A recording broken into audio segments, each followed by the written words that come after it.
안녕하세요. 7월 둘째 주, 그러니까 7월 7일부터 13일까지인데요. 보내주신 자료들 보니까 정말 금융시장의 중요한 변곡점이 될 수도 있겠다. 이런 생각이 드는 한 주입니다. 네, 그래서 저희가 오늘 이 핵심 내용들을 좀 짚어보면서 당신의 판단에 도움을 드리고자 합니다. 네, 맞습니다. 특히 미국의 관세 결정 시한이 있고요. 또 한국이랑 미국의 중앙은행 움직임, 그리고 중국의 주요 경제 지표까지 정말 시장의 향방을 결정지을 만한 굵직한 이벤트들이 많습니다. 이 변수들이 서로 또 어떻게 얽혀서 영향을 줄지 오늘 좀 집중적으로 파헤쳐 보겠습니다. 좋습니다. 그럼 월요일 7월 7일부터 시작해볼까요? 일단 독일 5월 산업생산 지표가 나왔고요. 그리고 오펙 플러스가 감산 완화를 결정했죠. 이것 때문에 국제유가가 4년 만에 최저 수준, 배럴당 60달러 선까지 떨어졌어요. 이게 뭐랄까 물가 안정에는 도움이 되겠지만 에너지 관련 투자하시는 분들은 좀 고민이 깊어지겠는데요. 네, 맞아요. 유가 하락은 단순히 물가 안정 기대감 이런 걸 넘어서요. 일부 자료에서는 친환경 에너지 전환을 추진 중인 국가들 있잖아요. 이런 곳에 예상치 못한 재정적 여유를 줄 수도 있다. 이런 분석도 나옵니다. 그러니까 단기적으로 에너지주가 좀 약세를 보이더라도 그 너머의 어떤 구조적인 변화 가능성도 좀 봐야 한다는 거죠. 그리고 이제 화요일 7월 8일에는 호주 중앙은행 RBA 통화정책 회의가 있었죠. 네네. 호주 금리 결정이요. 시장에서는 거의 0.25%포인트 추가 인하할 거다. 그래서 3.60%될 거다. 이렇게 거의 확실시하는 분위기였던 것 같아요. 맞죠? 네, 거의 기정사실처럼 받아들여졌죠. 아무래도 호주 경제가 좀 둔화되고 있고 물가도 안정세를 보이니까요.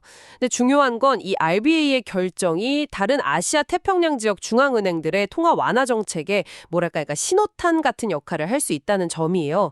그리고 같은 날 나오는 독일 5월 무역 수지, 이것도 미국의 관세 정책 영향을 좀 가늠해 볼 수 있는 그런 지표가 될 것 같습니다. 그리고 이제 이번 주에 정말 하이라이트죠. 바로 수요일 7월 9일입니다. 트럼프 대통령이 설정했던 그 무역협상 마감 시한이 만료되는 날. 정말 긴장되는데요. 90일 동안 유예됐던 고열 관세 있잖아요.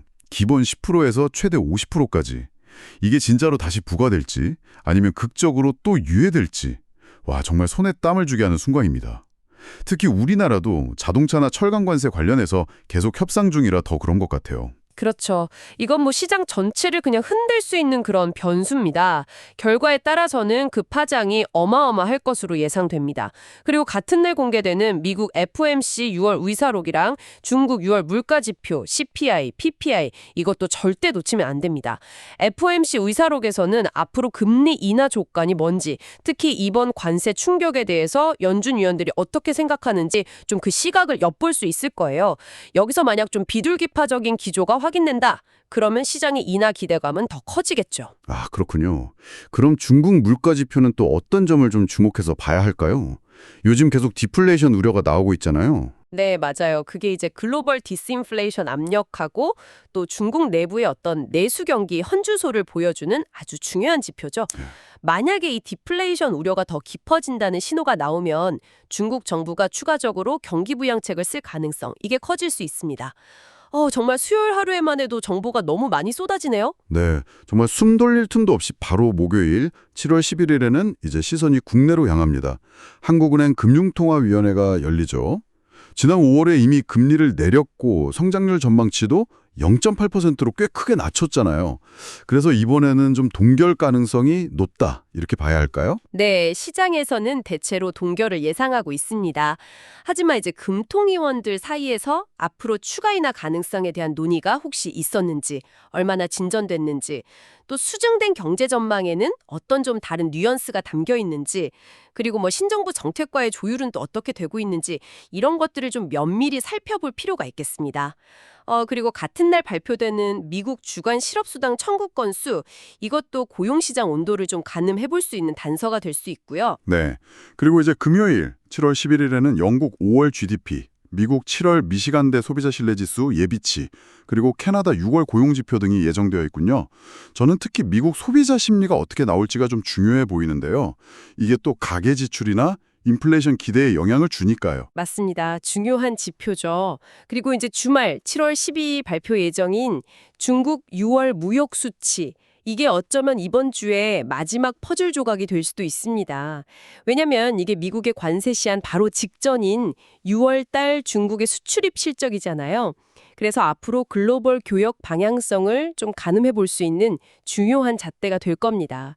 이게 만약 개선된다면 경기 회복 신호로 볼 수 있겠지만 부진하다면 둔화 우려가 더 커지겠죠. 네, 정리를 좀 해보면요. 이번 주는 미국의 관세 결정이라는 아주 큰 지정학적 변수 아래에서 주요국 중앙은행들의 통화정책 방향, 그리고 실물 경제 지표들이 아주 복잡하게 얽히면서 시장의 변동성을 크게 키울 수 있는 그런 한 주가 되겠군요. 정확합니다. 특히 7월 9일 그 미국의 관세 관련 불확실성이 어떻게 해소됐느냐. 이것이 단기적인 시장의 방향키를 줄 가능성이 아주 높습니다.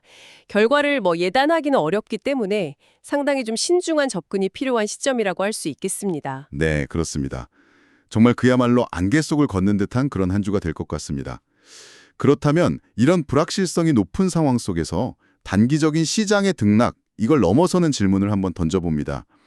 지금 진행되고 있는 이 거대한 지정학적 또 경제적 변화의 소용돌이가 당신이 주목하고 있는 산업이나 기업의 근본적인 게임의 법칙 자체를 혹시 어떻게 바꾸고 있는 것은 아닐지 한번 깊이 고민해 보시는 것은 어떨까요? 다음 분석에서 또 흥미로운 내용으로 찾아뵙겠습니다.